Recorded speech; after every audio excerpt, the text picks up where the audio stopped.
Peace be upon you. President Donald Trump announces a trade and economic war against Mexico, Canada, and China. After promising many people and voters that he would impose tariffs on Canada and Mexico on his first day in office. He delayed this decision for 2 weeks, and now he is fulfilling his promise by implementing these tariffs starting today.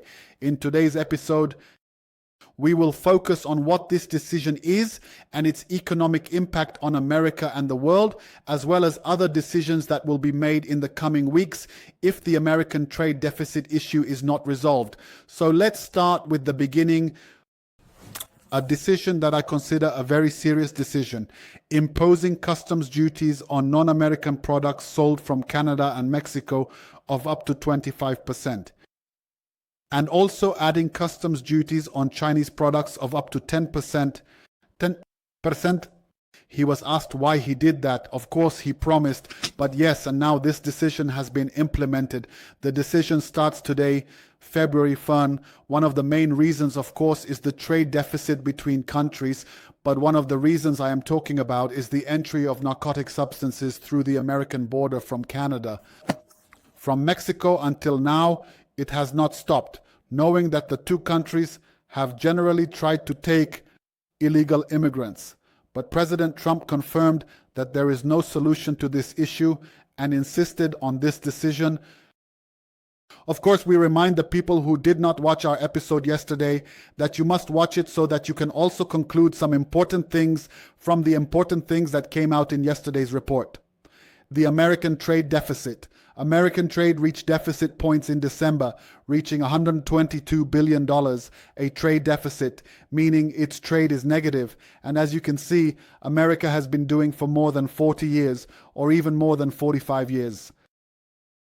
Every month there is a trade deficit, and every year there is a trade deficit. This deficit in December is the largest deficit in the history of America in 1 month. Also, one of the reasons I think President Donald Trump made this decision and will continue with this decision is the first thing we said about the trade deficit between countries. America's dependence in general on debt, which today our American debt reaches 60% of the global debt rate. One of the main things is the great laziness that America faces by using the dollar. It always does the trade deficit. It prints dollars and uses the dollars as a tool, and people buy bonds.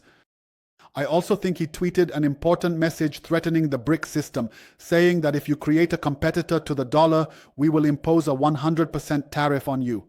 However, the most important thing is that BRICS does not rely on another currency. Rather, it relies on the countries involved in trade, meaning two countries trade in their local currencies. In my opinion, this is something President Donald Trump cannot control. And I believe it is one of the reasons for the trade war that is happening today. It is that President Trump wants to improve the trade balance and wants to make a useful rate in terms of not having losses in trade. Let us see, of course, one of the important things we must remind people of in 2018 is also President Donald Trump. He started a trade war with Mexico and Canada and imposed customs duties on some important sectors. He worked 25% in the iron sector and 10% in the aluminum sector. There was also a Canadian response and a Mexican response. Canada responded by also imposing customs duties on American iron, American aluminum, and some consumer products. Mexico does not impose Republican taxes on agricultural materials and iron. Of course, in 2019, a new agreement was put in place, and the old agreement, which was called NAFTA, was cancelled, and the new agreement, which was called USMCA, was of course appointed and confirmed. The impact of the trade war that lasted for almost more than a year between Mexico, Canada, and America meant that there were trade losses of up to $15 billion. There was also a major impact with China, the most affected of which were American farmers, with losses of up to $20 billion. So from my point of view, there was an impact on all participating countries. Of course, the greatest impact was on Mexico and Canada. Now let's look at the trade relationship and divide it into three phases. First, we'll look at Mexico and Canada, then we'll look at America, and finally we'll look at China. Of course, we must remind people that America is the largest. Almost half of the American exports or imports that enter America come from these three countries. You have Canada exporting to America approximately $230 billion, Mexico approximately $480, China $450, and the rest of the world approximately $2 trillion. But if we look, for example, to the export, meaning that America imports from these countries, it imports approximately $353 billion from Canada, as you can see, and approximately 232 from Mexico, and from China approximately 200 and something. So there is a deficit between the three countries. Of course, one of the important things is if the US has imposed tariffs and implemented this on all commercial products, which will lead to significant losses among all countries. We can say that the first sector that will be greatly affected is the gas sector, because we are talking about, there are significant expectations that gas prices will rise to about 50 cents per gallon, and the refineries, which account for 70% of oil refineries, will increase significantly. We should divide the main products involved in trade between Canada, Mexico, and America into four sectors. We can say cars, crude oil, natural gas, and oil. Telephones, computers, and auto parts. I'll start with crude oil. A large portion of Canadian exports goes to America, approximately $97 billion in trade, from Canadian exports to the US, and about $20 billion from Mexico. Of course, China has no trade in the oil sector, so I can tell you something important. If there is a rise in prices, meaning customs duties are imposed on oil and natural gas, the one who will be most affected will be America. We are talking about great harm because approximately 60% of Mexican petroleum is from Mexican petroleum. They send it to America. Of course, there are many losses for Mexico, but oil prices will rise significantly in America. Additionally, Mexico imports about 70% of its oil refineries, meaning the crude oil comes in, then it goes to the refineries, and they export to America. Also, 70% of the refined oil comes from America, so there will be significant losses for oil companies. Moreover, 80% of Canadian oil goes to America. So, if tariffs are imposed, I always say I hope they impose tariffs on Canadian and Mexican oil and exports, because countries like Saudi Arabia and the Gulf Cooperation Council would benefit the most if that happens. So I can tell you something President Trump said, and I'll show you the reduction of this decision in general. He said that the tariffs on oil won't be in February, but perhaps in 3 weeks. So we can say this card is extremely dangerous. If they use oil prices, they will rise significantly in Canada. I mean, oil prices globally. I hope this decision is made, of course, not just for friends living in America, but for friends and oil exporting countries. Now let's move on to another point. The largest part of trade between America, Mexico, and Canada is cars. Cars are a large part. I mean, we are talking about 35 billion. Canada exports cars 45 billion. Mexico and the other countries are different. We start with cars, and I can tell you something very important. The main manufacturer of American cars is Mexico. If we look, for example, at General Motors, 21% of General Motors cars are manufactured in Mexico. Now I want to focus on American cars, 10% for Chrysler and 9% for Ford. As for Tesla, it has no factories in Mexico. These are probably the 4 largest American car companies. If we remember, if we saw General Motors, the General Motors report showed losses last quarter of approximately $2 billion, meaning you have $2 billion, and this is without imposing Republican taxes. 22% of General Motors cars are manufactured in Mexico, so imposing Republican taxes on them will cost a lot, as I will show you if I were to point out Trump, meaning, by God, if I were in Trump's place, I might impose a 25% Republican tax on non-American cars. Let's see. The decision is not what determined the decision, but I mean, I rule out that they would impose it on GM and Ford because it would have a very big impact on cars, especially since there are no Chinese cars being sold. I don't know what will happen in the end. The American citizen will be affected. As we mentioned, Tesla relies heavily on its factories in China, producing 950,000 cars out of a total of 1.7 million cars. That means Tesla manufactures 1,750 cars, of which 1,750 are manufactured in Shanghai. Imagine that. There is also a portion that goes from Shanghai and it has a 10% tax on it. I think that if it happens, let's see. But that is, he tells you the statistics. If the Republican taxes are imposed on cars, the cost of cars will increase by more than $3,000 per car, because there are approximately 16 million cars exported from Canada and Mexico to the United States. So from my point of view, there may be a delay, from my point of view, in the decision. Until now, the decision and its details are between. But if I were in Trump's place, I might try to avoid targeting American companies, but I don't know how he would manage that. It's also important to note that the impact of these decisions on Mexico's GDP will be significant, around 16%, especially since Mexico is known for its car exports. If this decision is made regarding Mexico, it will be greatly affected, because we mentioned that the American market sees 16 million cars, with 2.5 million coming from Mexico. The majority of the GDP for both Canada and Mexico relies on the US, about 70%. Now, if we look at the other side, we can say that Mexico and Canada, a significant portion of their trade, about 70% of Mexican and Canadian exports, relies on America.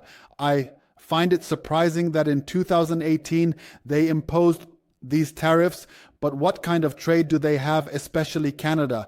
Canada has no relationship with China, and that's what I find puzzling. The most important thing is to diversify your trade.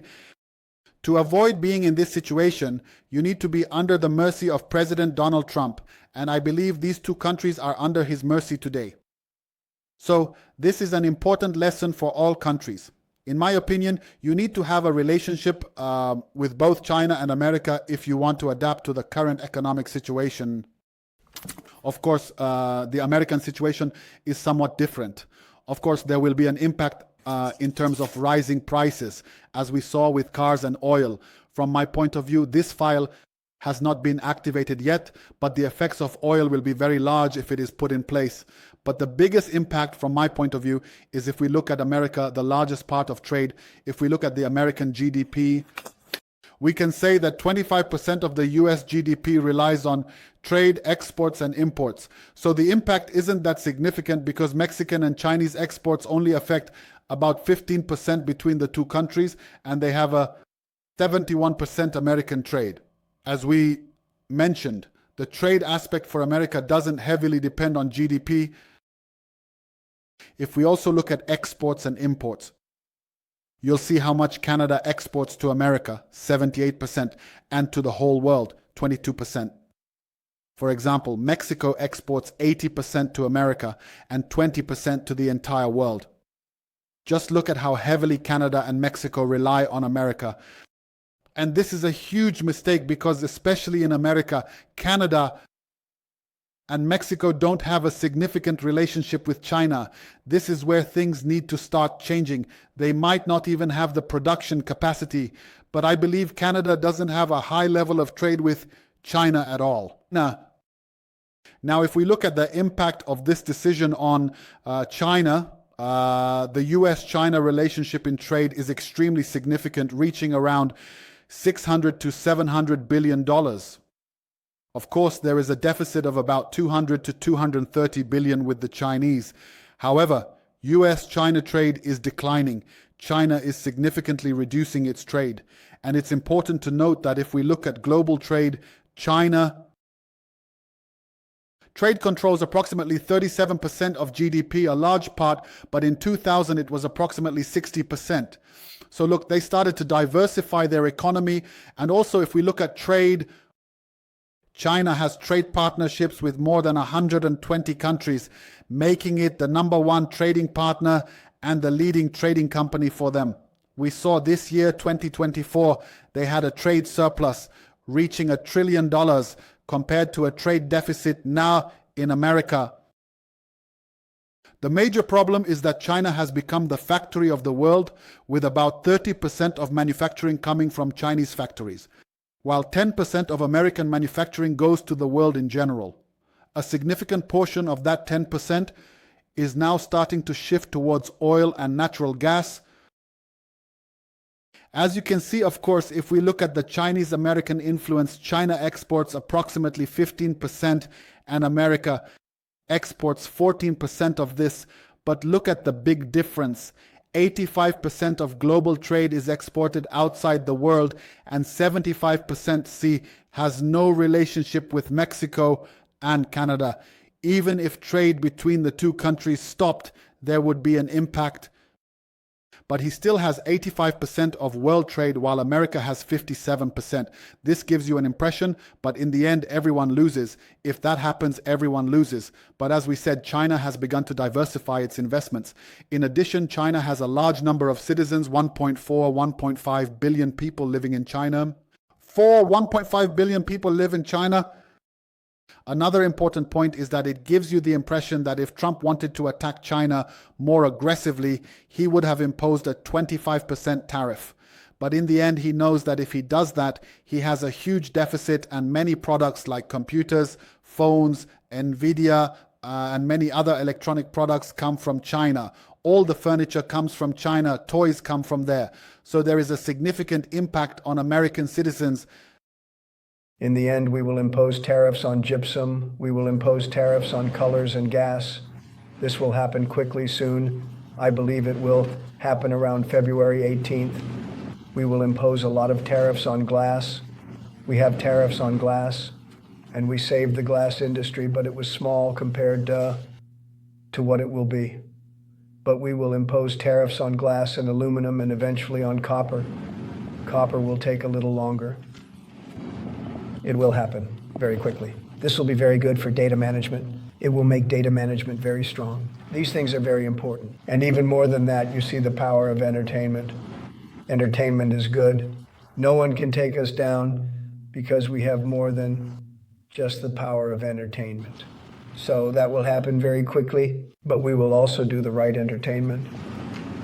We want to restore our management, and we want to bring the doctor back to the country. And how to bring the doctor back to the country is by adding a piece. And a piece is a piece of entertainment. We are in the main country in the world. We were in our main country from 1870 to 1913. At this time, we had a cat for entertainment. At that time, we had an imposed country. And then they went to the payment technology.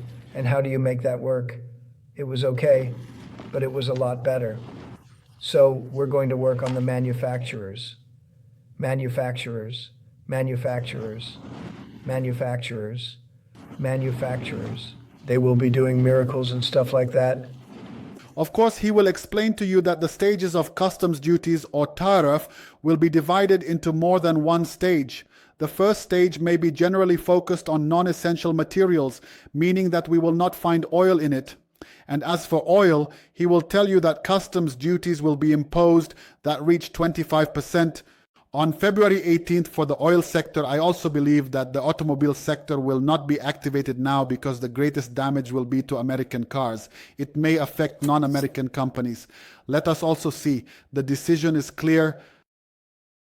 One of the important things he talked about is that he will impose customs duties on the semiconductor sector, and this is a very big risk, knowing that on the same day he was interviewed by the CEO of Nvidia, and yet he confirmed this decision.